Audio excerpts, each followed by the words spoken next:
Minhas queridas, meus queridos telespectadores, ao abraçar com muita solidariedade e fraternidade um dos filósofos, para mim, dos mais importantes da atualidade no Brasil e no mundo, perseguido, acuado por forças ocultas e covardes, mas que preserva a sua saúde intelectual, a sua sensibilidade para com os propósitos melhores da humanidade com relação ética, ao amor, à justiça e à paz. Pessoa a quem eu tenho o privilégio, a alegria de saudar como minha amiga, a quem eu admiro, a quem eu ouço e vejo com muita atenção para aprender, que é o professor Dr. Alisson Mascaro, que me surpreende ao assistir esta reflexão do Evangelho. Muito obrigado, meu irmão, companheiro, camarada, meu mestre intelectual, Alisson Mascaro. E igualmente a sua amiga, também minha amiga, com quem já falei por ligação telefônica, com quem estarei em setembro em São Paulo, espero que também com o professor Alisson Mascaro, para uma palestra, para um encontro, um evento que tem o objetivo de pensar a nossa realidade, analisá-la. A professora também minha querida, editora, querida intelectual e escritora, Dora Encontre, que tenho o privilégio de acolhê-la como minha amiga, profundamente solidária, fraterna, caridosa e amiga também, em primeira mão, do professor Alisson Mascaro. Obrigado a vocês dois. Vocês dois realmente inspiram, vocês dois realmente fortalecem a gente. Obrigado, obrigado, obrigado. Peço que vocês assistam toda esta reflexão de hoje. Não é muito longa se considerarmos a necessidade de refletirmos, de nos alimentarmos com uma razoável profundidade sobre a fé, sobre o mundo, sobre a humanidade, com base no próprio Jesus, até onde humildemente alcançamos. Vocês lerão logo a seguir a vinheta no Evangelho de São Lucas, no capítulo 9, do versículo 51 ao versículo 62, cuja referência baixa aí para vocês não se esquecerem e refletirem se estiverem com mais de uma pessoa aí onde vocês se encontram, ou então lerem, refletirem, pensarem, para que logo após a vinheta nós reflitamos juntos. Glória ao Pai, ao Filho e ao Espírito Santo, como era no princípio, agora e sempre, em nome do Pai, do Filho e do Espírito Santo. Amém.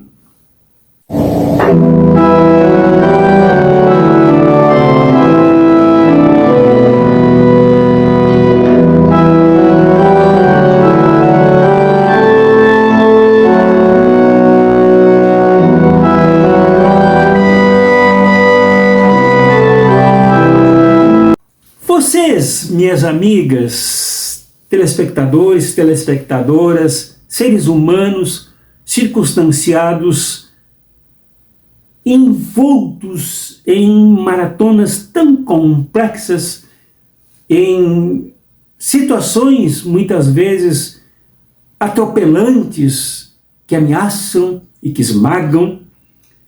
Muitas vezes pensaram, não pensaram? Eu já pensei em mandar a gente para o inferno, não é? Ou no mínimo pedir que um raio as parta, os parta pelo meio, ou, afinal, desejar que sejam extintos pela vida, pelos conflitos que essas pessoas mesmo criam. Certamente as minhas amigas, meus amigos telespectadores já se enfrentaram, como eu também enfrento, situações em que dá vontade de deixar tudo para lá e, como disse um professor aqui, meu colega, numa faculdade, e cuidar da vida, né? Tratar das coisas pequenininhas da gente, que não incomodam, que dão satisfação, que dão alegria e que deixam a gente quieto num canto, como o povo diz. Já pensaram, né? Pois é. Jesus, mais uma vez, tem respostas para esses dois campos de questões. Nesse texto aqui mesmo, que eu indiquei para vocês, que se encontra aqui na ordem de leituras do Evangelho e de outros textos, de acordo com o calendário C da Igreja Cristã.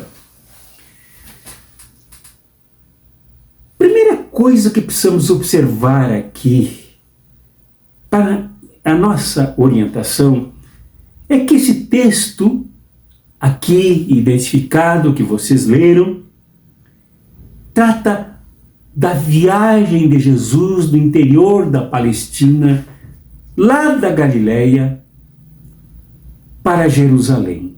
É uma viagem. É uma caminhada. Porém, não é turística. Não é em caráter diversionista. É uma viagem pesada. É uma viagem carregada de sentimentos, de contradições, de lutas internas, lutas externas, sociais, econômicas, políticas, religiosas. É uma viagem desafiante. É uma viagem que Jesus muitas vezes prossegue só, embora junto com as pessoas. É uma viagem que as pessoas se agarram a si mesmas, embora Jesus caminhe com elas. Nesta viagem, há alguns problemas que devem ser observados, que questionam a nossa vida e nos desafiam também hoje, e que Lucas escreveu sobre ela para que as suas comunidades também lessem e aprendessem a respeito desta caminhada de Jesus.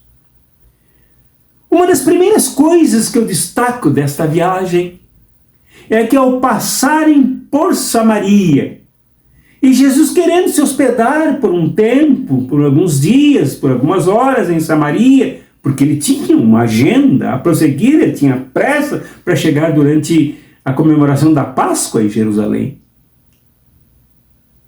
Mas, como acontece com todos nós, quando a gente vai a algum lugar, a gente vira a cara para lá na direção do endereço da nossa caminhada. Nosso rosto com os olhos, com o nariz, com a testa, com o movimento das pernas, dos braços, para lá, a gente vai para lá. Os samaritanos observaram que ele tinha o rosto direcionado para Jerusalém. E como eles não gostavam dos judeus, dos habitantes da Judéia, desta gente, dessa casta do templo de Jerusalém, que ajudaram a destruir o seu templo ali, em Samaria, todo especial, todo diferente, singular, contrastante com o que acontecia em Jerusalém, eles não acolheram Jesus, não hospedaram Jesus. Tinham lá suas razões, suas marcas, as raízes que alimentavam os seus preconceitos com relação a Jesus, seus ressentimentos com relação à confusão entre Jesus e os judeus. Então rejeitaram Jesus. Os seus discípulos, no entanto, perguntaram a Jesus se ele queria que fogo do céu fosse pedido sobre todos esses samaritanos e como sob os raios eles fossem destruídos. Jesus os repreendeu fortemente. Nada disso, porque o Filho do Homem não veio para matar, destruir a vida, mas para salvar. Jesus enfrentou um problema que não era profundamente só e limitadamente dos samaritanos, mas que acompanhava os seus discípulos, apegados a raios, apegados a xingamentos, apegados a perseguições, apegados a vinganças, uma cultura introjetada e comandante das suas vidas e atitudes diante dos problemas e contradições. Os discípulos que, a despeito de seguirem Jesus, continuavam marcados por uma agenda de ódio, de vingança, dente por dente, olho por olho. Uma agenda determinada por um belicismo pronto para a guerra, mas que era muito mais galanteio, muito mais exibicionismo do que realidade. Porque esses discípulos não estavam com todo esse fogo, com toda essa força que eles ostentavam aqui. Por quê? Porque em momentos anteriores Jesus se encontrava com eles sobre o monte, onde ele se transfigurou diante deles, onde aconteceram coisas, como por exemplo nuvens sobre eles, sobre Jesus, trovões, raios que eles queriam sobre os samaritanos agora, e eles sumiram, se assustaram, se esconderam detrás das pedras e das árvores. Quando tudo se clareou, Jesus se encontrava só. Agora eles dão uma de galo aqui, cantam uma de galo, querendo destruir os samaritanos. Mas não acompanharam Jesus no momento em que Jesus vivia uma profunda interiorização do céu. Contradição, né? Por outro lado, também, que depois que desceram, que havia uma massa ao pé do monte esperando por Jesus, gente sofrida, que chamavam de endemoniadas, pessoas dilaceradas, pessoas assustadas, medrosas, doentes, com febre, com epilepsia, com um monte de coisa. E um homem pediu que os discípulos de Jesus curassem o seu filho, que caía no fogo, caía na água, que caía pelo chão, se batia, claramente com epilepsia, e os discípulos não souberam fazer nada. Agora eles querem raios sobre as pessoas. Quer dizer, Jesus viu o problema da contradição, do blá blá blá, do fala, coisas desconexas, numa vida de quem o seguia, de perto, de quem era chamado por ele, de quem muitas vezes orava com ele, rezava com ele, mas que agora, na hora do conflito, tinha uma resposta completamente na contramão de tudo o que ele era, ensinara e propunha, que era, como ele disse aqui, eu vim trazer o reino de Deus e não a morte. A morte atuava por conta do Império Romano, por conta do império religioso, da lei opressora desenvolvida lá no templo em Jerusalém, odiada pelos samaritanos com toda razão. Não, Jesus não vinha trazer isso para as pessoas, porque as pessoas já tinham esse inferno, já tinham fogo caído, não do céu, mas do templo de Jerusalém, daquele judaísmo fanático, daquele legalismo absolutamente farisaico, desastroso, destroçante, da dignidade das pessoas, tanto é que o povo ali vivia completamente desagregado sob essa opressão. Para que mais fogo? Para que mais vingança? Não era este o propósito de Jesus, mas o do reino que vem trazer vida, que seus discípulos ainda não entenderam. Isso me faz pensar que há pessoas, e muita gente boa, que hoje nas igrejas, nas diversas religiões, pedem para Deus, rezam, oram por si. Que se sentem confortadas, animadas, pacificadas, mas que diante dos problemas da vizinhança, diante dos problemas populares, diante dos problemas econômicos, diante dos problemas sociais, querem um raio para os outros, querem um fogo caído não sei de onde em cima dos outros. Na hora da discordância, na hora do confronto de ideias, da luta de ideias, o que o outro pensa merece que o outro seja incendiado, destruído, mandado para o inferno. Incoerência total, incompatível, absolutamente incompatível com a proposta de Jesus, com a mensagem de Jesus, com a encarnação do reino em Jesus, nessa sua viagem, nessa sua caminhada. O segundo e último problema que eu identifico aqui é o problema da agenda propriamente dita, das prioridades da agenda das pessoas. Aqui se aproximou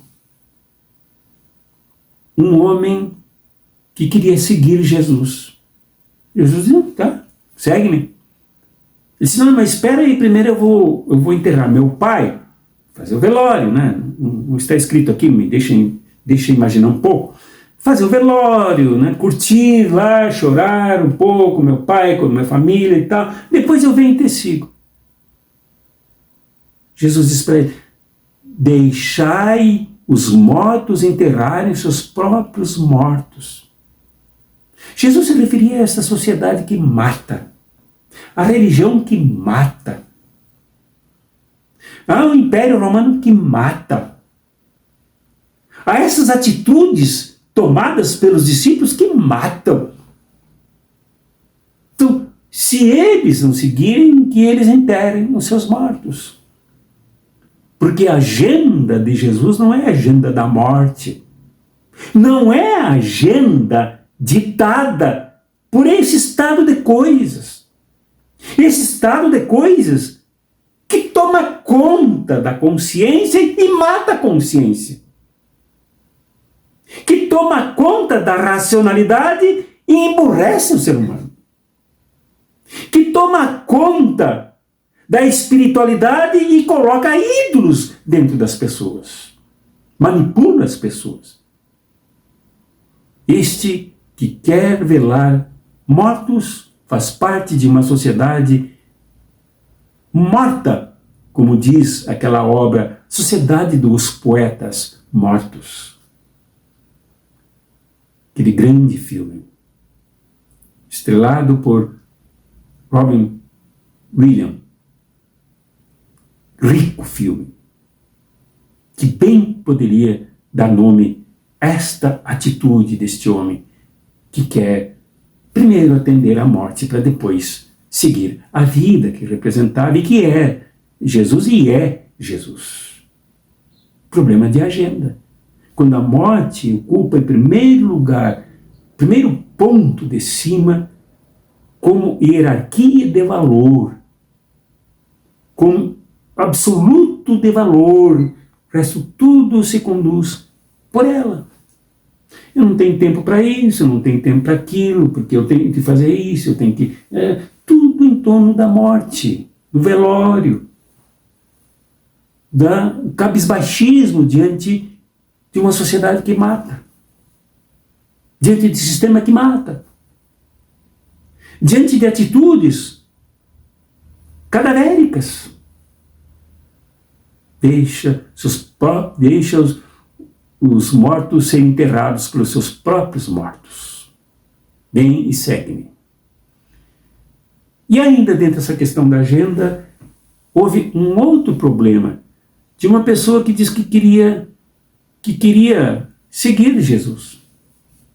Jesus disse para essa pessoa: vem e segue-me.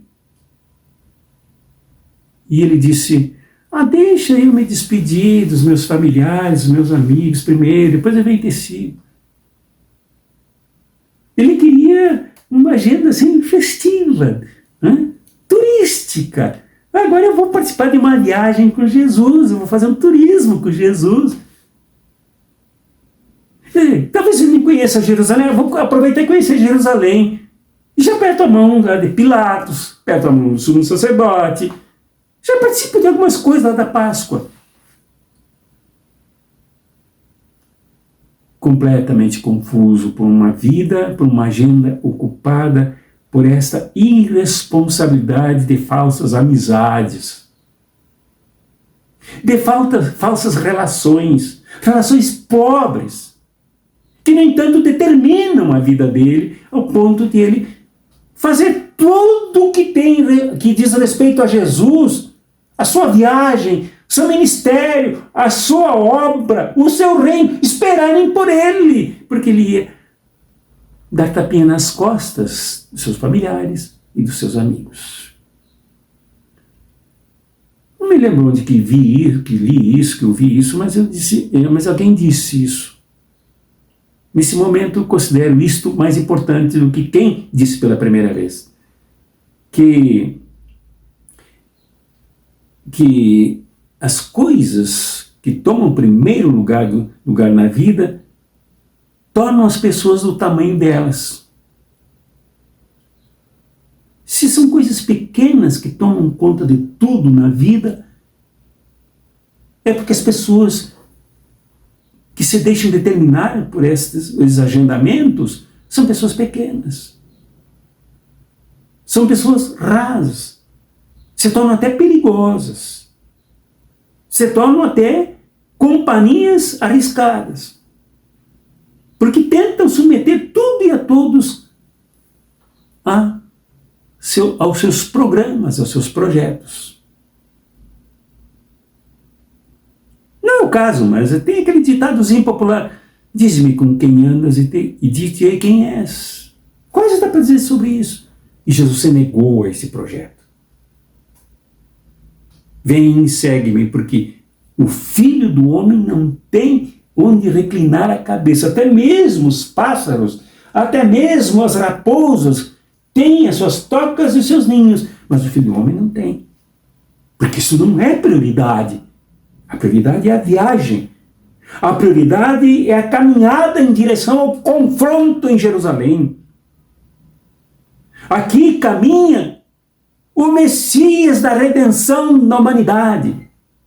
Aqui caminha a revolução a partir de uma outra agenda, a partir de um outro reino que não esses reinos da morte e dos festejos baratos, dos turismos vazios. Aqui segue um Jesus que faz uma marcha em direção a Jerusalém, não como um rei tirano, mas cercado por trabalhadores, pescadores das margens da Galileia e por um outro cobrador de impostos, Mateus ou Levi. Este é o plantel de Jesus. Este é o exército de Jesus, os trabalhadores. E esse grupo aumentou, tanto que mais adiante, nessa mesma viagem, Jesus manda 70 pessoas no discipulado dele a ocupar as cidades, a visitar as pessoas, a se hospedar nas casas delas, a comer com elas, a confraternizar com elas. Porque este Jesus não tem pelotões militares.